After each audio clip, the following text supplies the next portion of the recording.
And we are rolling on June 13, 2018, here at UCLA, where it's a beautiful day. The sunshine is shining. The students here are very lucky. They're an elite group. 100,000 students were rejected. So these are the elite. They're very happy to be here. As they walk between the classes, they notice beautifully landscaped gardens, brick buildings. They're so pleased to be here at this wonderful institution. One such student is Derek Taylor, who's going to talk to us about values and what he learned about values in his debate. Derek, take it away, please. All right, perfect. So, I think prior to this class, I also, like many people had said earlier, like regarded climate change as fact, as something that was like kind of like common knowledge at the point, like something that couldn't be refuted, and like also people said earlier too, like didn't see the dimensions that would like umbrella down within it. And so coming into this class, it did definitely shed light on a lot of other different like facets in the realm of climate change. And also like something that like was new and interesting to me was that like debates would be sorted out versus like fact, value, policy. And so I think like being a value debater was a unique experience, and I really enjoyed being able to like learn and like, as we just mentioned, like critically analyze like all of these evidence and like all these sources that we had got like through movies and then like the articles we had read at the beginning. 2 minutes. And then like put our values on them and like kind of like incorporate that, and then have the job or like the duty to persuade people like and kind of like change your values, because that's like, I don't know, a big deal, especially with most people considering like walking in with the notion of like climate change as either a hard yes or a hard no, and not really many people being middle ground. So I was value, and then I also did the opposition, and it was on like my topic was environmental concerns are more important than economic growth, and that's something that just readily I didn't agree with. I like going in would have preferred to be on the affirmative, but I was I think coming out, like I was very glad that I was able to be on the opposition. I think it really challenged me. It like opened me up to like being able to like use all the resources we learned in the library and like go in and like find these like small niche articles by these like astounded people in the field and like in the profession. I think like left a bigger impact on me than just my views being reaffirmed. 1 minute. Wow. Just my views being reaffirmed. So I like appreciated doing the opposition. I think I walked away with more knowledge, and then also like I said, having been coming in like affirming the claim, I think that the opposition like I walked away with more just because I had to like do the research, and like it had kind of swayed me in a way too. So I thought that was like pretty powerful.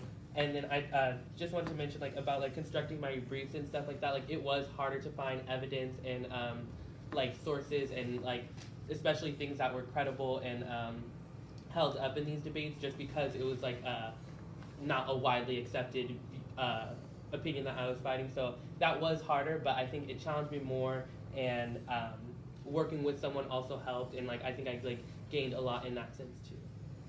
Thank you, Derek. Let me just keep standing there a minute.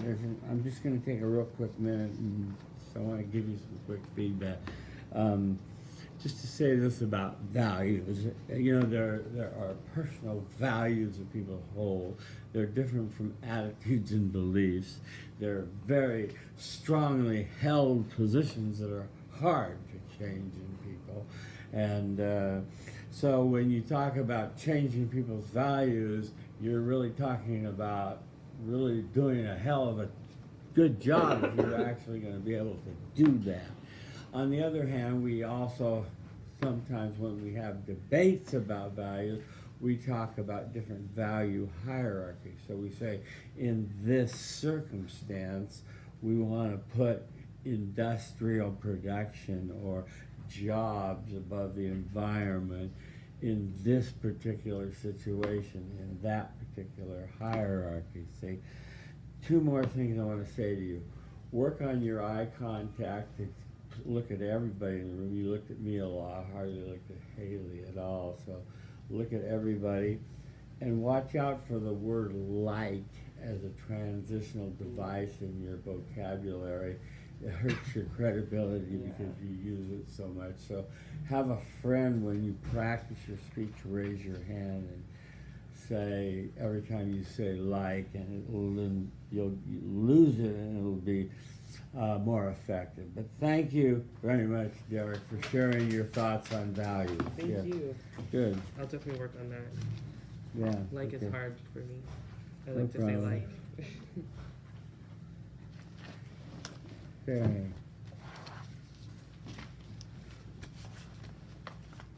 All right, thank you, Professor.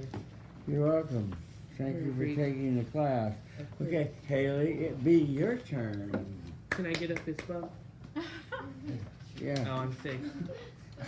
We're doing the cleanser. No. Hayley, a half step back, please. Okay. Now move. Bye, everybody. Have a good summer.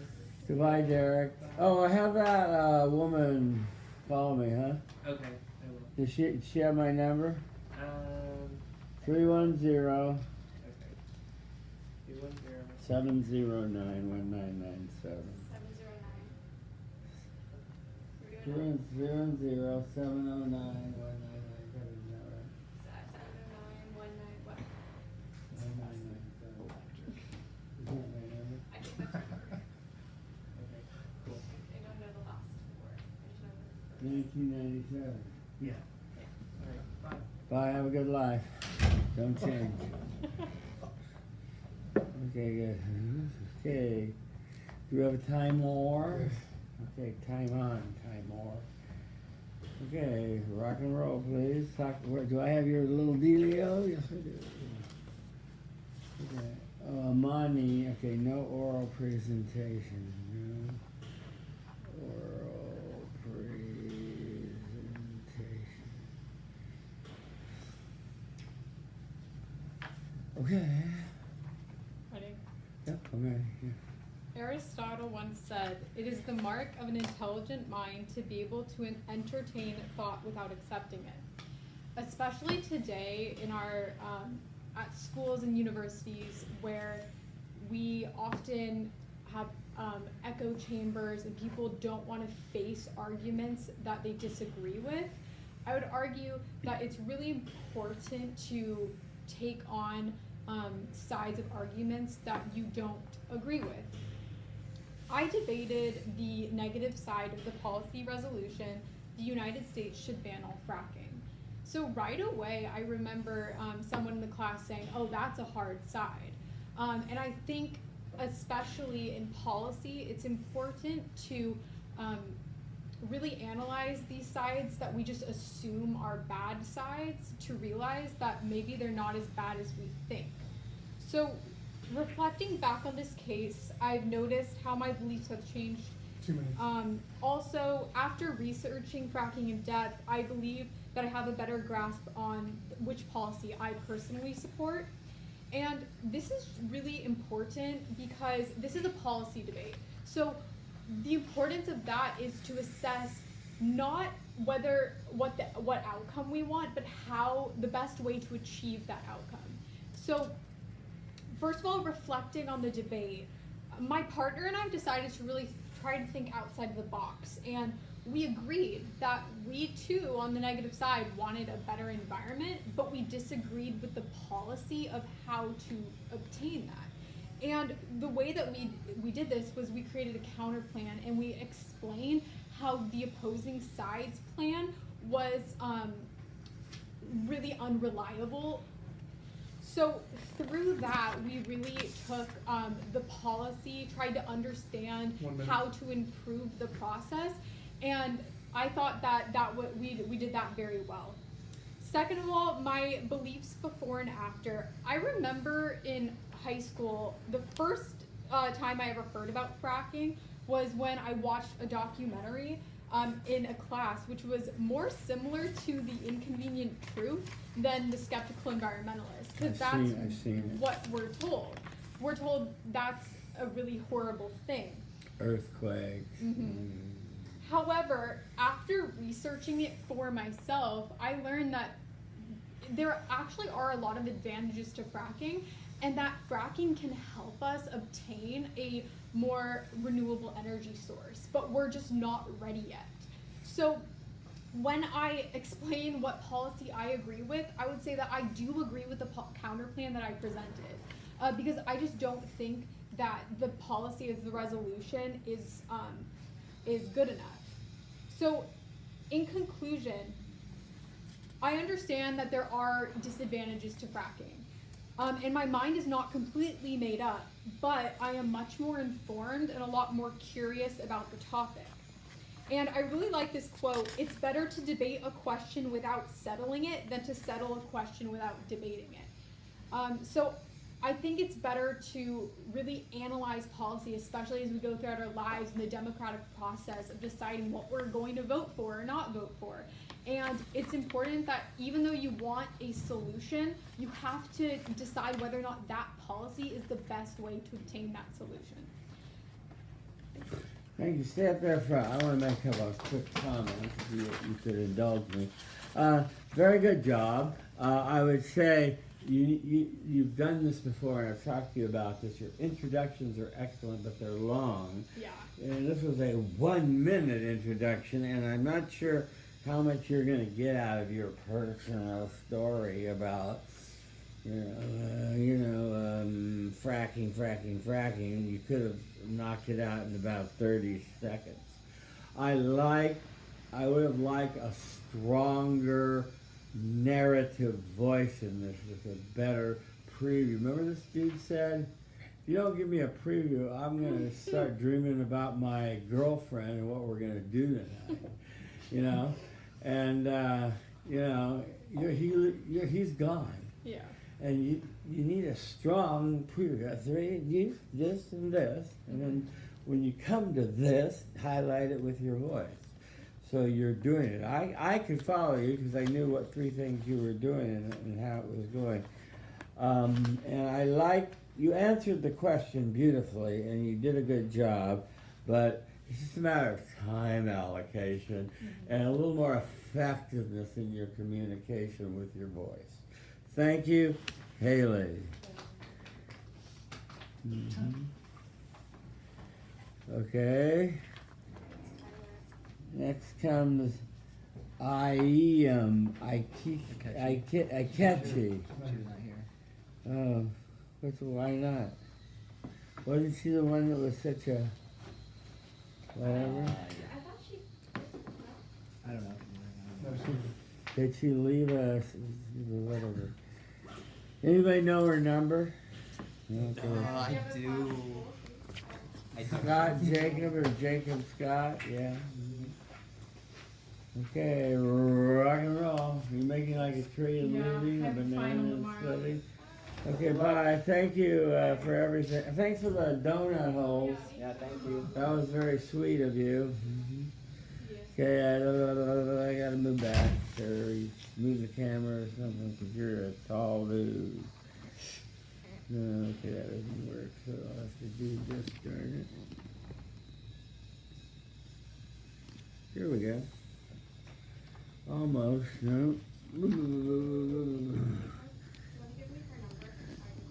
Yeah, for sure. Oh, you have her number? No, Jacob does. I'll just give her a quick call. We're climbing Jacob's Catchy. ladder. How catchy. I don't know how she put her name. There we are. I think she made such a big deal of butting in and going first. She didn't stay. We stayed the whole time. That's not Yeah. fair. Extra credit. Yeah. Hey, wait, are we talking extra credit? Yeah. Been here the whole time. Okay, Jacob Scott. Okay. You get that a lot being called Jacob? I actually get a lot. I get Jake, Jacob, Scott, Scotty. That's cool. Did your parents do that on purpose? Well, my middle name's also Edward, and my confirmation name's John Paul, so I got a lot of first names in there. It's a lot, right? Yeah. And my initials are Jess, so like there's another one right there. That's cool, yeah. It's a whole mess. Yeah, I like your thing about being honest about how these debaters are really losing you. Yeah. Like just Well, it's true. I mean, I caught myself like spewing kind of out zoning out when I didn't information, have where they were going, and then I'd come back in and I'd be like, wait, I want to focus in on this, but they'd be talking facts I didn't know anything about. So. What are you talking about? Exactly. Where are you going? Exactly. What are you doing? Okay. Okay, Jacob Scott. Okay. Rock and roll, sir. We have a timer? Yeah. Bro, go, sir. Talk to me about unilaterally reducing carbon. Worth the cost, Mr. Policy. Talk to me about policy, sir. Yes, sir. So, our political opinions are first formed by the environment we grew up in. Your parents are the first one that you really hear express opinions, and after that, it's your friends, who are just further echoing their parents' views, and then it's your teachers. And then suddenly you find yourself at one of the top public universities in America studying political science. Just crazy. And as we saw in the debate about the politicization of science, these two subjects, politics and climate change, are now forever intertwined, whether we like it or not. So our opinions on this issue are formed by these political views of the environments we are raised in, whether we like it or not. So coming into this class, I didn't really know where I stood on climate change. It hadn't really affected my life to the point where I would go out and I would, research it on my own. The only thing I really knew about it was the, policy and politics behind it all. The Paris Agreement, which side agreed with it, it was a good treaty, was it a bad treaty, that kind of stuff. I understood that, but I didn't understand the science, the nitty-gritty behind it. 2 minutes. So I kind of realized this is an important topic to learn about. So for 4 hours each week, I was immersed in a lively discussion about a topic I knew so little about, and I'm so thankful for it. The topic I debated was whether the United States should unilaterally reduce carbon emissions or not. The vote went overwhelmingly in the government's favor to unilaterally reduce them, and I can't really blame them. There were so many chances to poke holes in their argument that we just failed to capitalize on. My belief towards the resolution, both before and after, are the same. I thought a country like the United States, who is already reducing carbon at record clips, a phrase I'm pretty sure I've said 1,000 times in the debate and now, should not threaten their economic growth in order to reduce carbon a little more each year. Our efforts will be in vain if other countries don't join us. I don't think it's a partisan take either. I'm not saying whether or not climate change exists. I'm not saying it doesn't. I'm not saying it does. I'm saying that the United States is doing enough right now to help the cause. Jumping even more into the reducing carbon could prove detrimental to our economics that are vital part of the United States life. Overall, I'm not really sure what plan should be in place. And I don't think anyone really is, which is why there's no consensus on the issue. The left wants extreme actions that would drastically change how America functions, and the right wants nothing to do with it. They don't want economic growth to be stunted. I think the whole topic is overblown. Completely and utterly overblown on both sides of the aisle. People who deny it, saying that climate change isn't caused by human activity, are crazy. But people who also say you're single-handedly causing the world to end by not driving a Prius are also insane. But such is the issue with the politicized topic. Thank you. Thank you. Real honest. Stay up there for your critiques. Looks like I'm not talking to a black boy. Real honest opinion. You really laid it out, which is what I wanted people to do, because that was what was the purpose of this now, to say your piece. I would like you to note that the Paris Agreement is not a treaty. A treaty has to be approved by Congress. Yeah. And that's why Obama made an agreement, because he knew he didn't have a snowball's chance in hell of getting it through Congress. Good thing, too. Right? Yep. And I would also just encourage you to look up more and not read so much. It would help your credibility. That's enough. Thank you, Mr. Scott Jacob, or Jacob Scott. Did you get a hold of iCatchy? Yeah, we'll talk after. Okay, good. She's having a nervous breakdown. Okay, good. Justin Ruiz, is that the next one on my list? Yeah. What about Scott? Scott, just we went. just had So Scott. it's just Tyler Koch, Justin Ruiz, and Hayley Lee. Just a minute. And Justin Ruiz and Nilu and Shafa. Did Shafa go? She went. Oh, I didn't record it. Yassine and Sarah. How about Bautista? That was, And Koch Tyler and Tyler's here. Hamdouni. He went. He did? Oh, Oh. Trish did go, didn't she? Who? How about Yassine. Hamdouni went? Yeah, he went. He went after. So Yeah, class you got notes ended on him and it right was there. Trish. Yeah. Yeah. Oh, Yeah, no, They did do it. So Yeah, I you just don't didn't think, want him to oh Lord. Okay. Okay. get Good. him off 50s. yeah, just go. Okay. Good. I'll find him in here. Why not? Okay, Justin Ruiz, stand against the board, sir. You're real tall. I'll try to get you in. Don't let the board fall to the ground. Okay, Sorry. come there. That works. Yeah. Okay, Mr. Ruiz, it's time for you to tell the truth, nothing but the truth. So help you God. You were in a policy round. So now, what's your real thoughts about global warming and climate change? Are you timing, sir? Thank you so much.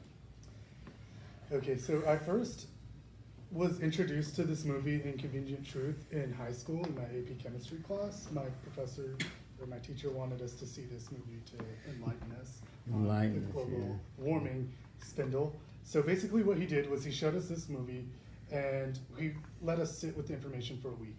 And so after that week, he gave insights on how he felt about it. And so basically what he said was he agreed with Al Gore in one point, and that is that global warming is an oncoming issue, but he disagreed that it's a very big imminent issue that needs to be resolved right now.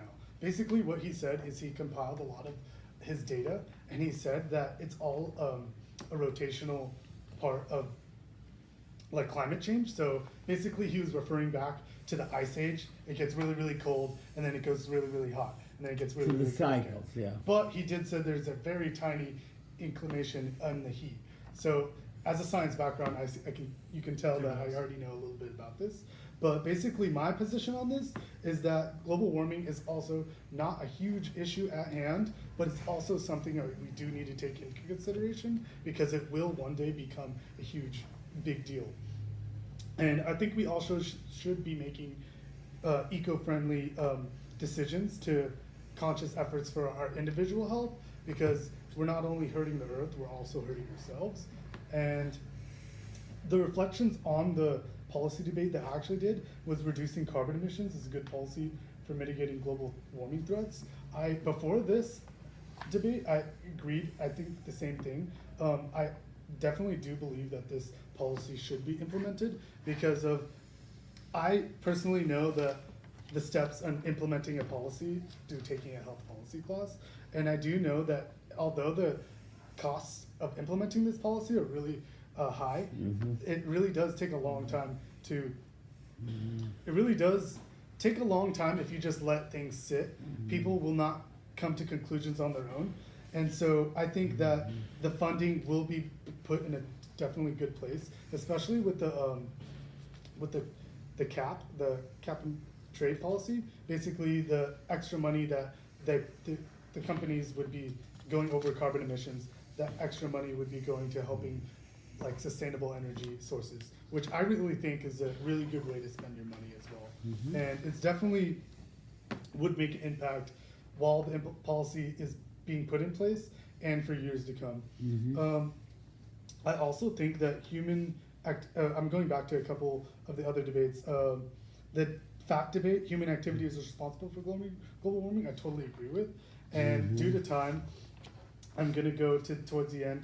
I think that our policy debate was definitely detrimental. A lot of people agreed with us for a 3-1 vote. So I think that we did a great job with presenting, but I think we had a little bit more facts we needed to put in there, but in the end, everyone did agree with us, so yeah. So you go with the house, huh? Go with the house, Go with the house, I okay, agree good. with it. Okay, well, thank you for your honesty, and I was surprised, pleasantly surprised by what your chemistry teacher did, Yes. because I've heard indoctrinators show this in high school classes and go, "This is the truth, kids. Tell your parents to get a Prius and get it now," and bullshit like that, and watch out and start using one piece of toilet paper and all this stuff, and no counter story was ever told to many of the students that said they saw it in junior high or high school. They just were scared, scared straight. Okay, yeah, that was good. Okay, that was Justin Ruiz. Yes. Okay, good. Okay, good. Now we have Neela. What happened to Neela? She died? Okay. I guess she'll be last. Safa went. Okay. Boss dude. I guess you want to do last, or I'll be last because you I'm have to thinking talk about to me here. possibility of. We'll talk later. Okay, rock and roll, sir. Mr. Tyler Koch. I have some alternatives. Are you Tyler Koch or Koch Tyler? Tyler Cook. And this is the brief for this. The Koch brothers. The Koch brothers.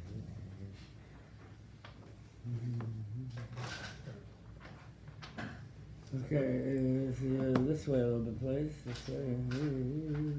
This way. Okay. Yeah, that works. Okay, good.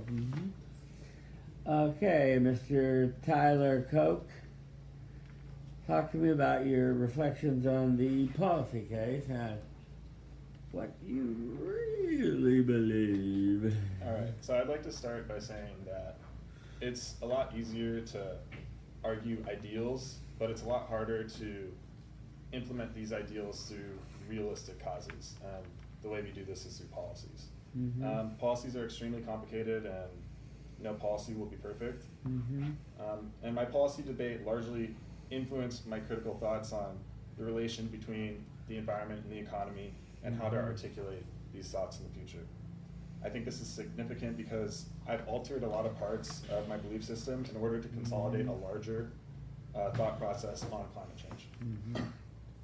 One of the main things I took away from my debate was the importance of formatting my debate and then also articulating my argument in a way that's easily understandable by the audience. And I think one of the best ways to do this is what I learned from the other group is to roadmap your argument, which is something we didn't do and drastically hurt our case.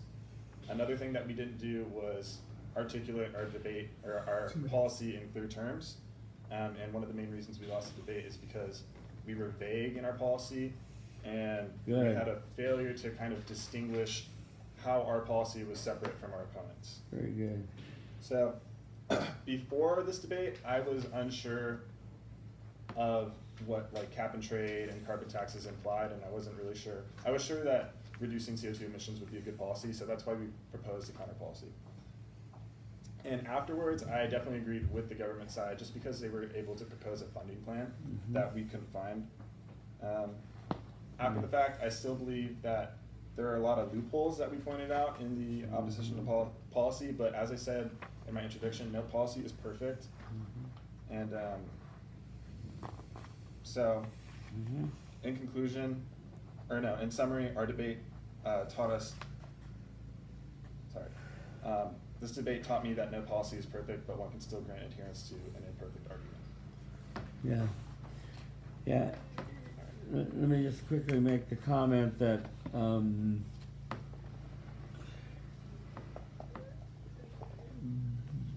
a probabilistic world, not in the world of Don Holler philosophy where we seek this perfection, we just probabilistically say, well, we don't know exactly what's going to be best, but we hope after comparing the two policies, we do our best to choose one or the other and go with it. And hope probabilistically we've made a good choice, but we never think,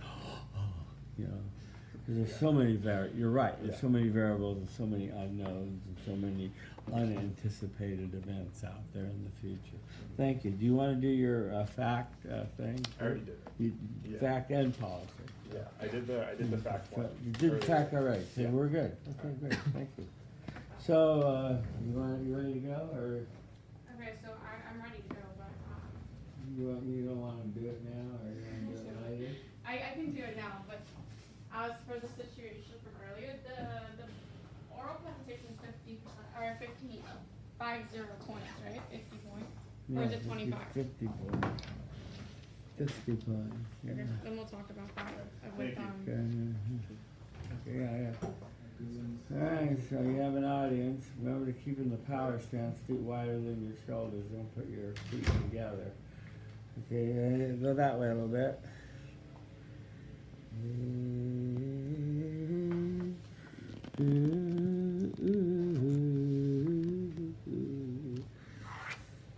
There you go, nice lady. Tell me about your true feelings about your policy, about reducing emissions. Yeah, what did you think? Hi guys, my name is Nilu.